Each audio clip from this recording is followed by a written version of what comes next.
Can I go? Wait, what? Now I'm like getting in running position. Going now. All right. So welcome everybody. It's 11 a.m. It's early. Who's hungover?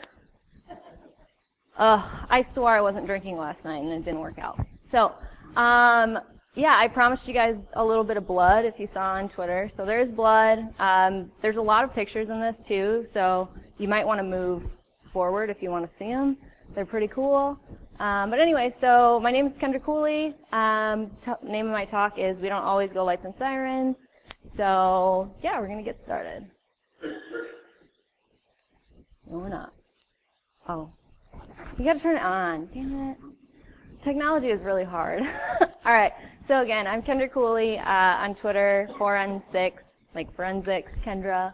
The technical stuff about me, my degree is in digital forensics. I have my CISSP, which is coming up for renewal, and that really sucks because I have not done my CPEs. I'm an analyst at Duo Security. Been there for about 8 months. I do our incident response, and I'm also on our security awareness team. To help humanize me, in my free time, I love hanging out with my family. I have 3 fur babies. They literally take over my life. I love memorizing movie lines. I've got so many in my head, it's ridiculous. Searching for new music. I love do-it-yourself projects. Pinterest has been the death of me. And then also taking naps. All right, so what are we talking about today? I know that the name of the talk is We Don't Always Go Lights and Sirens, and the reason for that is because I want to try to make incident response more tangible. How many of you in here are blue teamers? Awesome. Yes, yes, yes. How many of you guys actually have incident response experience? Cool. How many of you are looking to get into like blue teaming, incident response type stuff? Awesome. So this talk we're going to talk about very high level overview of incident response, because one thing I hate more than anything during talks that I've sat through is that they're like super in depth and they don't take into consideration the folks that are in the room that might not have the experience. So we're going to primarily focus on the triage phase of incident response today. And again, this is just kind of a new perspective on incident response. There will be blood, corny jokes, because I personally think I'm the funniest thing in the world. What's that? Yes, that's my first joke. Yep. All right. So these are the phases of incident response as we follow them at Duo. It's relatively standard throughout the industry. So we have detection, reporting, triage, analysis, containment, mitigation, and then follow-up. What the hell does that mean, right? So first things first, detection. Something happened. We've realized that something has gone wrong, whether it be a tool, whether it be a person that's reporting it, or that's spotted it. Next step after that is you got to tell somebody. In order for incident response to start, you have to know about it, right? You can't really do anything about something that you don't report. Next, we have to set the pace with triage. Triage is so important because it helps us to know what to do next. How fast do we need to respond? The analysis part is what happened. And then containment, we want to stop the thing that happened. And then we're going to fix the problem and hopefully learn from it. Now, interestingly enough, first responders follow this exact same pattern. We're going to talk a little bit about that as well. So, the goals are exactly the same, whether it's security or whether it's EMS, fire, police officers. We all follow the same triage or the same incident response process. We want to identify the problem, first off. Then we want to prevent future further damage. And then we also want to fix what's broken. Those are the 3 main goals of incident response, regardless of what you're working on. And for those of us who are analysts that or do incident response, we are first responders also.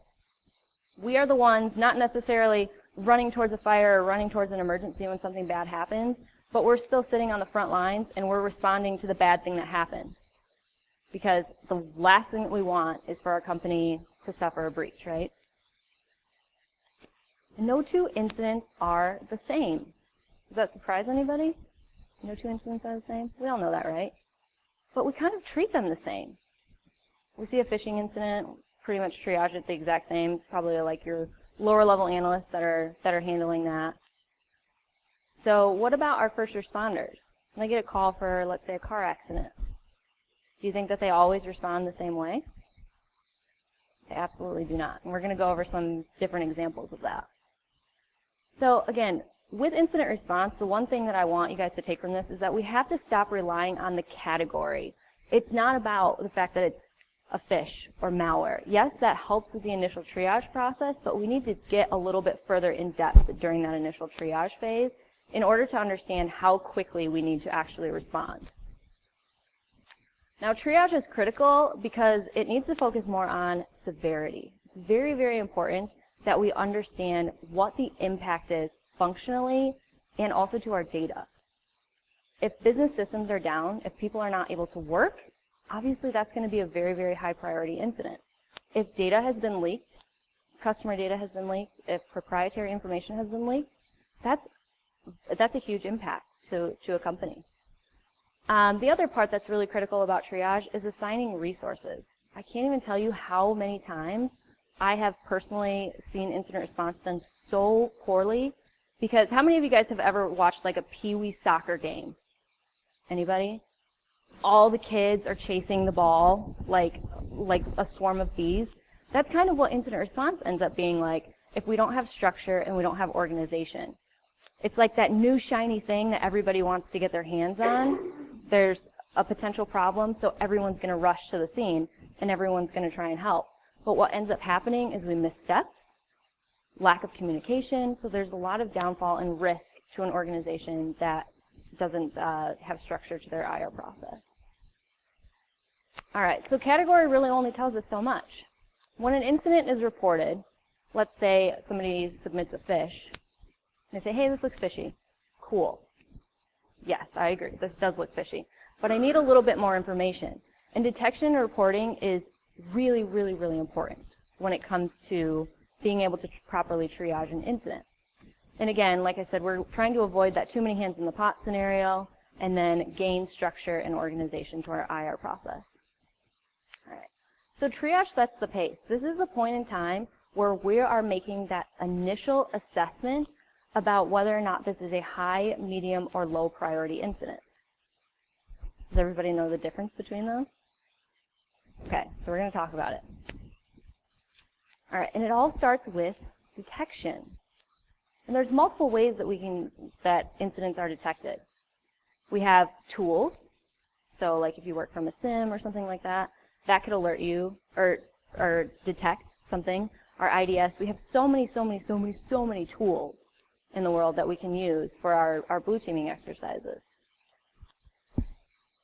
And of course this gets cut off, but EMS is exactly the same. There are tools. We're not just relying on people to detect emergencies.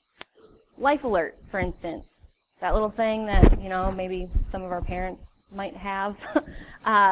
So, in the event that they stop moving for a period of time or their heart rate drops or something like that, it's going to automatically alert the police so that they can respond to help. And I love this Grumpy Cat because it says, I don't know where I'd be without my Life Alert. And he says, on the floor. Grumpy Cat's the best. It's so great. All right, so then reporting. How do incidents get reported? A lot of times we are relying on the people in our organizations to report these things if our tooling is not set up properly, or if tools miss things, because we all know that new threats are coming into our environment every single day that tools might not necessarily be able to catch. 911, what is your emergency? This is the reporting phase. When somebody picks up the phone and actually calls 911 and says, hey, something bad has happened, one thing is absolutely always certain. Someone needs help, right? Whether it be, their hair's stuck in the dishwasher, or they have a hangnail. People do call for these things. It's weird. It could be a shooting. It could be, a number of things. And the exact same thing happens for incident responders. People call on us for help. We are the first responders when it comes to phishing campaigns and malware detections and things like that. And it's our responsibility to protect the company and our employees. All right, so who knows what color comes when blue and red get mixed? Purple, right? So you're going to notice throughout the presentation too that InfoSec stuff is primarily blue, EMS is going to be in red just to kind of help differentiate things. So while these two fields are extremely different when it comes to detection and reporting, they both, like I mentioned, rely on tools and people. But what's the problem with tools and people? They're not perfect. They're just not. There's a lot of mistakes that happen. There's things that get missed. There's things that get overlooked. So it's not perfect. And we rely on accurate information as well. Accurate information is so important. That initial detection and reporting, the information that comes from that is literally what our triage process is built upon.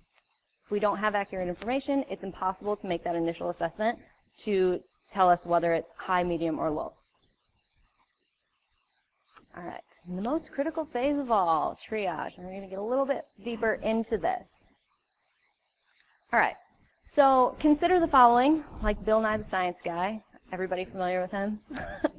All right, so when it comes to information security, we're not necessarily dealing with people's lives, but we are dealing with their livelihood. Because in the event of a breach at a company, we're out of jobs, right? Oftentimes we lose our jobs, and that's not acceptable because I don't know about you guys, but I really love money. I like food. So I rely on my job in order to have all those things. It's my livelihood. Now, EMS, of course, they are working with people's hands. One wrong move or not properly triaging an incident when every second counts could be the difference between life or death for somebody. Now, again, we're not dealing with something quite that extreme, but it is still, it's a very heavy, heavy feeling that we have to carry with us. Now, the one thing that they have in common is false alarms, right? There are false positives that we deal with on a daily basis, and there's always, always going to be fear or panic in the event of an incident. It's just the way it goes. But how do we assess the impact of an incident? Now, I have both the EMS and InfoSec up here. Now, for functional impact for InfoSec, we are interested in knowing what functions are disrupted. And like I said earlier, if business critical functions have stopped, this makes it high priority. For information, if data has been compromised, if we've lost data, that is bad news. Now for EMS, it's also very similar. They want to know what the situation is, as many details as possible about that situation, because if somebody calls 911 and say, hey, I've been in a fender bender, that's going to be a little bit different than my car is flipped over in a river, I'm bleeding profusely, and it's on fire. Like, add all the bad. Just, you know, that helps with the severity of it. Is it life-threatening? Is the person in danger? This is what helps us decide whether or not we are going to go respond with lights and sirens. Now, not every single call that EMS workers respond to require full lights and sirens. Granted, it is super fun to drive 100 miles an hour with lights and sirens blaring, but it's not always necessary. And the exact same thing can be said for incident response. Weird, I know, but it absolutely is true. We do not need to attack everything all hands on deck all the time. And that's one big disconnect that I often see. And I love this minion thing is the cutest thing ever. It's so cute. Oh, adorable. All right. So let the fun begin. We are going to take a look at one category of incident for EMS, car accidents. And I do have real pictures in these slides. No, like, body parts or people or anything. But there are some really messed up cars, so that'll be fun. And there is blood, I promise. I know, everybody loves blood, right? There's gonna be blood, I promise. All right, so this is the inside of an ambulance. It's all calm, peaceful. Everything's happy. Everything's good in the world here. So first scenario, 911, what's your emergency? Caller says, hey, I just witnessed a car accident. There's one passenger, he's male, he's 26 years of age. He's out of the vehicle, he's fully coherent, but his wrist is jacked. All right, cool, thanks. So that was, we just went through, he detected it, saw the accident, and then he reported it to 911. Awesome. What do you guys think this would triage out as, just given this information? High, medium, or low? You think medium? Exactly. Yep, so going back to assessing that impact, his life's not in jeopardy. His wrist is broken, but, I mean, you can still do stuff without that, right? So this would be a car accident that would fit kind of a low priority situation. Additional resources are probably not going to be needed at this point. The EMS workers can pretty much just respond, assess the person, make sure that there's nothing super life-threatening going on, and then move on. More than likely, this person that was involved in this accident is going to say, I'll take myself to the hospital and avoid that $1,000 bill. Thank you very much. I will sign this release, and it'll be done. The urgency is super low. It's not life-threatening. And guess what? In the event that something bigger happened that they were dispatched to, they'd be out of the scene in a second. Scenario number 2, again, a car accident. So same category of incident, but this time the witness, or the person that witnessed the car accident says, it's a male, 26 years of age. He's out of the vehicle, but he's complaining of dizziness. And he also has a huge gash on the side of his head. He's bleeding everywhere. What do we think about this one? A little higher, right? Medium. Now, the big thing with this one is that the patient's status could change rapidly. A head injury is no joke. So the EMS workers still want to arrive on scene relatively quickly. But again, it's one of those things where it's like lights and sirens kind of right on the line there. Urgency is definitely increased, and additional resources might be needed. They might get on scene, and the person could literally go into an arrest, which means they're basically dead, by the way. Scenario 3. Caller witnesses a car accident again, says, I have one passenger. He's in his mid-20s. Can't really get a confirmation on his age because guess what? He is unconscious, not responsive. This is critical. High priority, absolutely. So do you see what we're doing here? We're trying to make incident response more tangible. Making it super relatable makes our triage process in our head a lot easier. We can't touch a breach. So this is something that we can all relate to, hopefully. I mean, we're all humans in this room, right? So we have probably more than likely experienced some type of emergency, witnessed a car accident, heard about a car accident. Now, the person that was in this vehicle, definitely a little jacked up, right? Additional resources are more than likely necessary.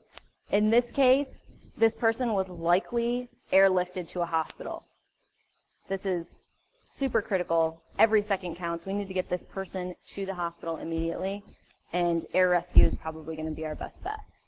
The urgency is super high because the patient's life is 100% at stake. And they could potentially already be dead. We don't know for sure. But what about InfoSec? That's what we're all here for, right? I mean, we did just get to see some pretty cool car accident pictures and stuff, which is neat. The blood is coming, I promise. I got a lot of slides here. I don't want to, like, you know, waste it all at the beginning. All right. So now we're going to look at a phishing campaign. Again, the same category, 3 different scenarios. First scenario, the employee reports a suspicious email. They said, I didn't click the link or open the attachment, but this is suspicious. When I get this type of thing, I'm like, thank you. You did the right thing. You've been listening to my security awareness talks. Thanks so much. Because we don't want to feed the fish. Additional resources are likely not needed. This is probably going to be handled by a very entry-level analyst. There's still work that we want to do here, but at the same time, if something else came up, this could get set to the side. This is not a high priority. There's really no risk to business functions or data at this point. Now, scenario 2. Employer reports a suspicious email immediately after they clicked the link. Damn it. And then they entered their credentials. Super damn it. Right? No. So here, additional resources might be needed. We don't really necessarily know yet. This is clearly more critical than the previous situation because they fell for the fish. Credentials at this point are compromised. Now, without action, this could potentially get a hell of a lot worse, right? So it's a really good thing that this person did report it. Now, scenario 3, this is the oh shit. Employee reports odd email activity. And here's what they know. They checked their send inbox, and hundreds of emails have been sent on their behalf, including an attachment to their entire contact list. Oh shit. The account is compromised, right? This is high priority at this point. Additional resources are absolutely going to be needed because now there's damage. We have to stop what's happening. We have to do damage control. So this is going to be a high urgency situation. We have no idea how widespread this is at this point. So now let's compare these so that we can, again, get that more tangible aspect here. So for the high priority situations in both the car accident and the phishing campaign, we went lights and sirens. This was all hands on deck. Lights, sirens, everybody screaming, running around like crazy. Additional resources were likely needed in this situation, and it was kind of a worst case for that category. In a car accident, the worst case scenario is somebody not making it, right? We never want to hear about that, but it happens. For a phishing campaign, oh gosh, last thing we want is our accounts to get compromised, our email accounts to be started to be used as a bot. Yeah, that's not good.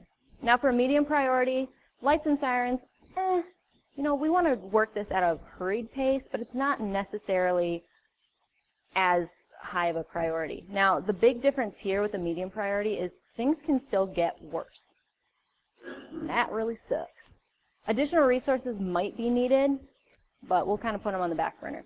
For us at Duo, personally, when we have a medium scenario, we like to spin up like a war room, a conversation place so that we can keep everybody in the loop in the event that things do hit that oh shit status.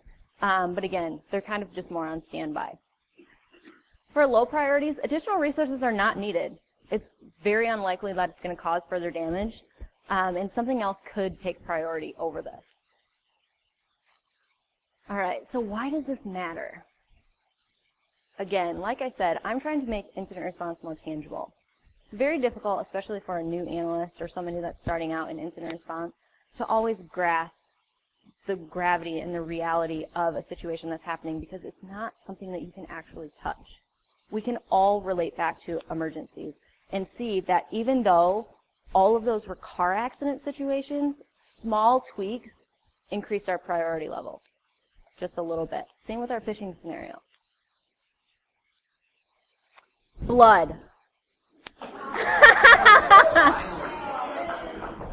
Not much. I said some. There is blood. Now this is a photo of an inside of an ambulance after some bad stuff happened in there. Clearly somebody lost some blood. Cannot confirm whether or not they survived. What's that? Could be. It's definitely not, I promise you. But the main thing here that I want you guys to know is that we cannot work every incident at 100 miles an hour. We risk like burnout of our employees when this happens. And the other thing that really happens here as well is that you're taking all of your focus and putting it on one thing. Therefore, what's getting missed? Who doesn't have their eyes on something else? So it's very important that we have structure and organization in our incident response process in order to avoid really big catastrophes. But wait, oh yeah, go ahead. Quick question, because so I did walk you through this, right? Where you say that the one and two, how do you communicate that? So our junior analysts are actually responsible for taking the information and then kind of starting to assign like that category level to it.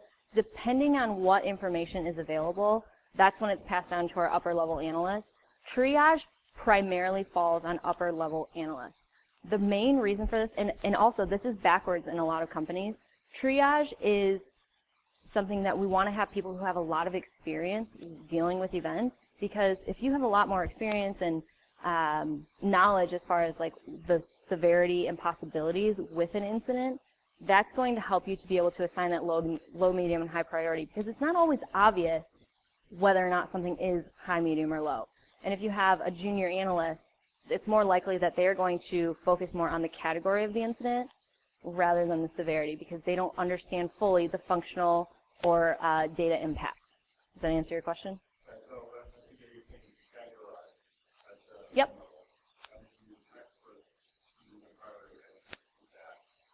Correct. Yeah. All right, so there's more. Now this is a photo, again, of the inside of an ambulance with their what's called jump bag sitting on the cot. When the EMS workers respond to a call, regardless of what it is, that's the first thing that they grab, take out of the ambulance. Priority can change at any moment. This is the biggest thing when it comes to incident response. We have to be flexible, and we also have to be able to understand that in a moment's notice, given new data as it comes in, we can easily go from a low priority to a high priority. Triage is the initial assessment. This is what sets the pace for how we're going to continue the rest of our investigation. So it's very, very important that we understand that this stuff can change at any moment. Again, inside of an ambulance, there's some Lay's potato chips there. This was obviously after a really, really bad scenario. This ambulance is messed up.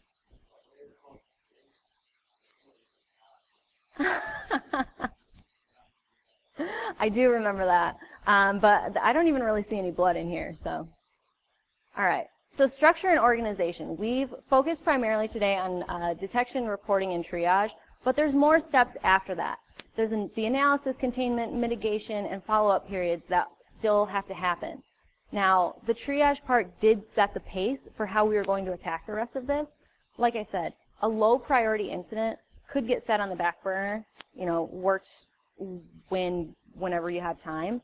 But during that analysis phase, this is when primarily the priority levels can change, because it's our first opportunity to actually see what's going on, to look at the logs, to see what's actually happening on the computer system, to see it for ourselves, rather than relying on other people or tools to tell us what's actually happening.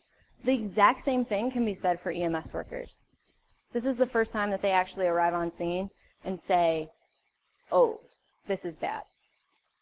Somebody might call into 911 and say, yeah, they're bleeding profusely out of their head, because, for me personally, if I see blood, I'm like, oh, it's bad, get me out of here, I don't want it. And then the EMS workers could respond very quickly and get there and realize, this is a pretty low priority. So again, it can change. We can increase or decrease our priority level at any point in time, and it primarily happens during this analysis phase. Containment and mitigation, this is extremely crucial as well, because this is when we're trying to stop the thing and then also fix it. And then follow-up. Follow-up is so important for an incident response process. This is our opportunity to debrief on the situation and what's happened and learn from it. Update our tools. Inform employees of things that are wrong. This is a learning opportunity for everybody. Yeah.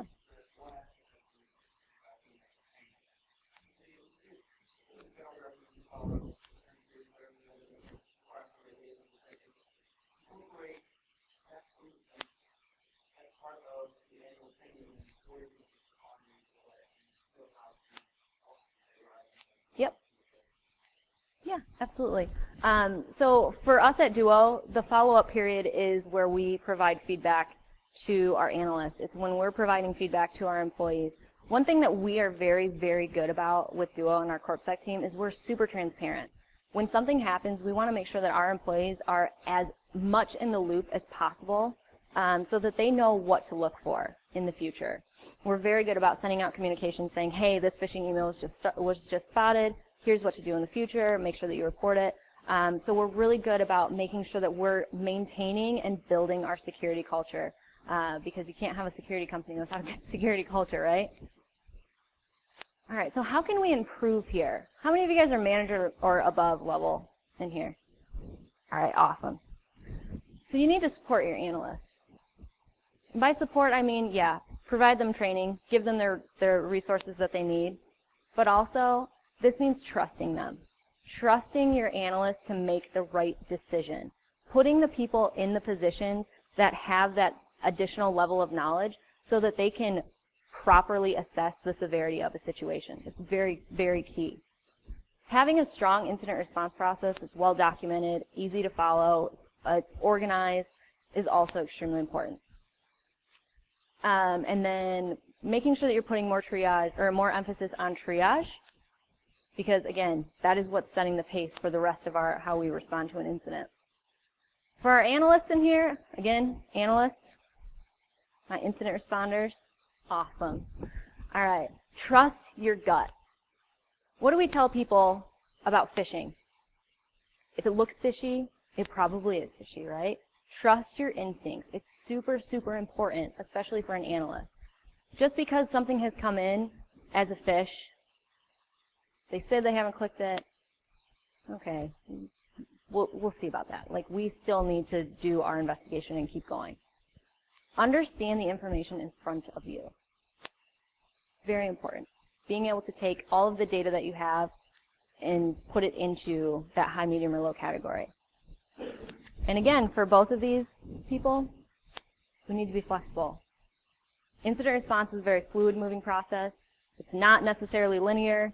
You can be in the analysis phase, move to containment, and then end up back in the analysis phase because you've discovered something else. And again, that high, medium, or low priority can increase or decrease at any point in time. All right, so we're getting towards the end. Key takeaways here. Triage is more than categorization, as we've seen. It is about identifying that level of severity because it's going to set the tone for the rest of the response process and how quickly and when you need to make that next move.